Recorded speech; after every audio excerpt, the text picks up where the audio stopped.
Hello दोस्तों, welcome to our channel your classmate. और मेरा नाम है शुभो। और आज हम लोग जो टॉपिक डिस्कस करने वाले हैं वो है डच ईस्ट इंडिया कंपनी। ठीक है, तो पहले वाले वीडियो में हम लोग पहले एडवेंट ऑफ यूरोपियंस देख लिए थे, जहाँ पे पुर्तगीज कैसे इंडिया में आए वो सब देख लिए थे। वास्को दा गामा के बारे में पढ़ लिए थे। बाकी जो पहला 3 जो वाइसरॉय थे पुर्तगालियों का वो भी देख लिए थे। तो आज पहला वीडियो के बाद जो दूसरा वीडियो है वो है डच ईस्ट इंडिया कंपनी के बारे में। तो सबसे पहले हम ये डच जो जगह है इसका दूसरा नाम है हॉलैंड। ठीक है, अगर यूरोप के मैप में हम लोग देखें तो ये जो लाल वाला हिस्सा है ये है हॉलैंड यानी डच, जिसको हम नीदरलैंड भी बोलते हैं। ठीक है, तो हॉलैंड को नेशनल इंडिपेंडेंस मिला कब? 1581 में किससे? स्पेन से। तो हॉलैंड पहले स्पेन के अंडर में था, फिर 1581 में हॉलैंड को यानी नीदरलैंड को स्पेन से आज़ादी मिली। ठीक है, नेशनल इंडिपेंडेंस मिला। फिर उसके बाद क्या हुआ? उसके बाद जो ये हॉलैंड और नीदरलैंड में जो लोग रहते हैं उन लोगों को डच भी बोला जाता है। डच, इनको डच लोग भी बोला जाता है, इसका दूसरा नाम डच पीपल। तो जब भी 1581 के बाद जब स्पेन से आज़ादी मिला हॉलैंड को यानी नीदरलैंड को, तो तब उनके हॉलैंड के अंदर जो लोग रहते थे उन डच लोग, उन लोगों ने नेवल एक्सपीडिशन एंटरप्राइज के बारे में बात करना चालू कर दिया था, क्योंकि उनको पहले से मालूम था कि स्पेन और पुर्तगाल ने सारे दुनिया में अपना नेवल एक्सपीडिशन के माध्यम से अपना दबदबा बिजनेस ये सब चालू कर दिए थे। तो उन लोगों को भी मालूम था कि नेवल एंटरप्राइज के थ्रू अगर हम लोग बिजनेस करें, सारे दुनिया में फैल जाए, तो हम भी पुर्तगाल और स्पेन की तरह बहुत ज़्यादा यूरोपियन मार्केट में बाहर से सामान ला के बहुत ज़्यादा मुनाफा कमा सकते हैं। ठीक है, इसलिए क्या हुआ? इसलिए उन लोगों ने पहले दुनिया में खोज लगाया। तो उनको समझ में आया कि स्पाइस आइलैंड जो है, जो कि आज के दिन में मलाया आर्कीपेलागो, मलाया आर्कीपेलागो कौन सी जगह है? अगर वर्ल्ड मैप पे देखें तो ये जो इंडोनेशिया मलेशिया के फिलीपींस, ये जो जगह है ना, इसको मलाया आर्कीपेलागो बोलते हैं। तो इनका ये डच नेवल एक्सपीडिशन का जो पहला टारगेट था वो था मलाया आर्कीपेलागो। क्यों? क्योंकि यहाँ पे जो स्पाइस मिलता था, यहाँ पे बहुत स्पाइस का, मलाया आर्कीपेलागो को स्पाइस आइलैंड भी बोला जाता था, क्योंकि यहाँ पे बहुत अच्छे क्वालिटी का स्पाइस भी मिलता था। इंडिया की तरह यहाँ पे भी बहुत सारा स्पाइस मिलता था। तो ये जो डच एक नेवल एक्सपीडिशन था होने वाला था, तो उनका पहला टारगेट यही था कि वो लोग कैसे भी करके इस मलाया आर्कीपेलागो में पहुँचे और यहाँ से स्पाइस ला के, मसाला ला के यूरोपियन मार्केट में जाके बेचे और मुनाफा कमाए। तो पहला जो डच था उनका नाम था कॉर्नेलियस डे हाउंटमैन। इन्होंने क्या किया? इन्होंने सबसे पहले round Cape of Good Hope, जो कि बार्थोलोम्यू दियाज ने पहले वीडियो में हम देख लिए थे, बार्थोलोम्यू दियाज ने southern portion of the African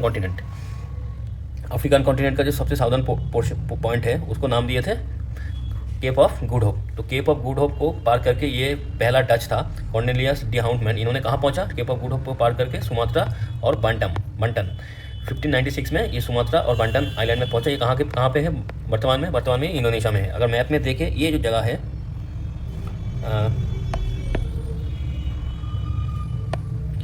ये है सुमात्रा आइलैंड, ये है सुमात्रा और ये है यहाँ है बंटम।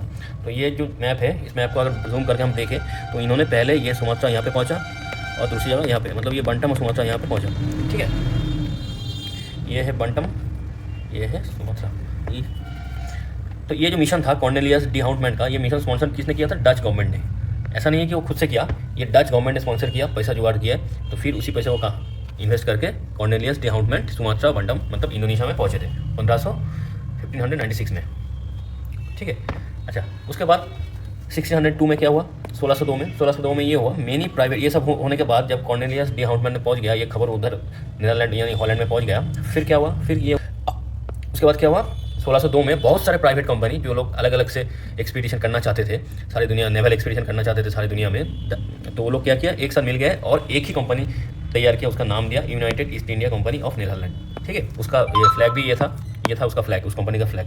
तो ये सारी चीज़ हुआ था स्टेट पेट्रोनेज। ऐसा नहीं है कि वो लोग अलग से प्राइवेटाइज कोई कंपनी बनाए, ऐसा नहीं है। ये जो कंपनी बना ये स्टेट पेट्रोनेज पे ही बना, मतलब नीदरलैंड के जो रूलर थे, जो गवर्नमेंट थे, उसके अंडर ये कंपनी बना। तो इसका मतलब ये हुआ 1602 में सारे छोटे जो जितना भी कंपनी थे नीदरलैंड के अंदर वो सब मिल के United East India Company of Netherland बनाया। और ये कैसे बना? ये बना स्टेट पेट्रोनेज के अंडर। तो तब जब स्टेट पेट्रोनेज के अंदर ये कंपनी बन गया, उस कंपनी को एक चार्टर इशू किया गया 1602 में नीदरलैंड के गवर्नमेंट के थ्रू। उस चार्टर में क्या बोला गया? ये अगर ये कंपनी चाहता है तो ये कोई नए टेरिटरी को कैप्चर कर सकता है, वहाँ पे फोर्ट बिल्ड कर सकता है टूवर्ड्स ईस्ट, मतलब यहाँ से ईस्ट की तरह, यूरोप से ईस्ट की तरह। ये तो स्पेन का इलाका है इस साइड में, ठीक है। तो यहाँ से यूरोप से ईस्ट की तरह कोई भी इलाका वो दखल मतलब कैप्चर कर सकता है, उसका पोजीशन ले सकता है, उसमें फोर्ट बना सकता है। ये सारे पावर उस चार्टर के थ्रू नीदरलैंड गवर्नमेंट ने इस कंपनी को दिया था। United East India Company of Netherland को दिया गया था उस चार्टर के थ्रू। 1602 पे जो चार्टर निकला था, तो ऐसे चार्टर निकला। फिर क्या हुआ, फिर 1605 आया। 1605 में क्या हुआ, भारत में मछलीपट्टनम करके आंध्र प्रदेश में एक जगह है, जो मैप में अगर देखें तो ये है मछलीपट्टनम, ठीक है। यहाँ पे क्या हुआ, यहाँ पे डच लोगों ने पहला इंडिया के अंदर फैक्ट्री खोला। फैक्ट्री मतलब एक बड़ा सा वायर हाउस, जहाँ पे सामान खरीद के जमा करके फिर उस सामान को यूरोप में ला के बेच सके, ठीक है।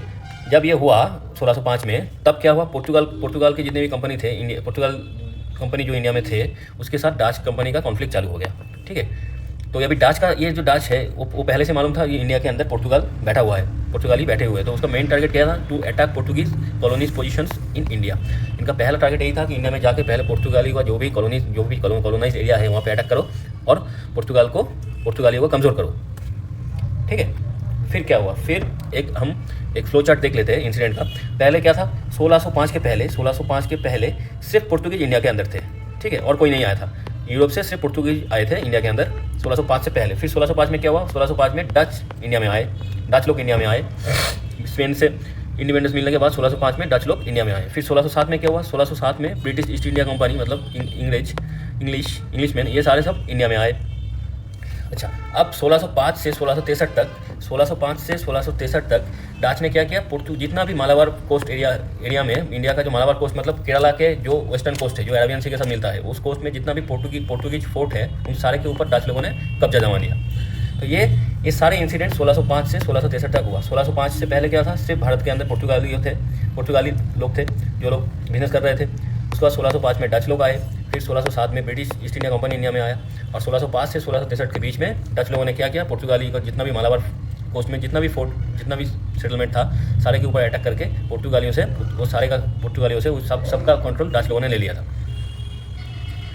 फिर क्या हुआ, फिर 1607 से क्या हो गया, भारत के अंदर 1607 से भारत के अंदर 3 लोग आ गए। एक पुर्तगाल तो पहले से था, फिर 1605 में डच आ गया, 1607 में ब्रिटिश आ गया। तो इस 1607 के बाद से मतलब 1607 से इंडिया के अंदर इन तीनों के बीच में क्लैश होना चालू हो गया।